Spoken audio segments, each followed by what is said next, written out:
এবারে ঈদযাত্রায় প্রায় 450টি দুর্ঘটনায় 438 জন নিহত হয়েছে, যেখানে সব থেকে বেশি মহাসড়কে 402 জন, রেলপথে 23 জন আর নৌপথে 13 জন নিহত হয়। গেল বছরের থেকে দুর্ঘটনা বেড়েছে 3.07%। সংবাদ সম্মেলনে এইসব তথ্য জানায় যাত্রী কল্যাণ সমিতি। বিস্তারিত মিশুক হাওলাদারের রিপোর্টে।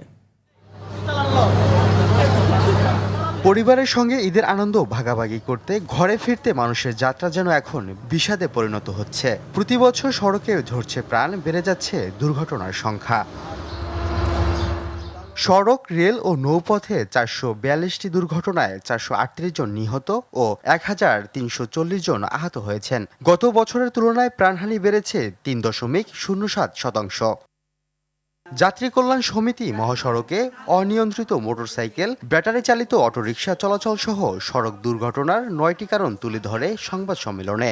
জাতীয় মহাসড়কে মোটরসাইকেল, ব্যাটারি চালিত রিক্সা, সিএনজি চালিত অটোরিকশার অবাধে চলাচল, মহাসড়কের নির্মাণ ত্রুটি, যানবাহনের ত্রুটি, ট্রাফিক আইন অমান্য করার প্রবণতা, উল্টো পথের যানবাহন চালানো, সড়কে চাঁদাবাজি, পণ্যবাহী যানবাহনের যাত্রী বহন।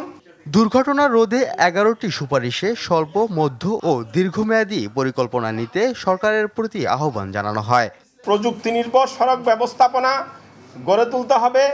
ছোট যানবাহন মহাসড়ক থেকে উচ্ছেদ করতে হবে।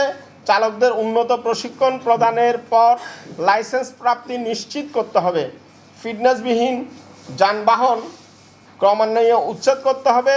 প্রতি বছরের মতো এবারও দুর্ঘটনায় সবচেয়ে বেশি ক্ষতিগ্রস্ত মোটরসাইকেল। 153টি মোটরসাইকেল দুর্ঘটনায় 159 জন নিহত হয়েছেন, যা মোট দুর্ঘটনার প্রায় 38.83%। মিশুক হাওলাদার, RTV, ঢাকা।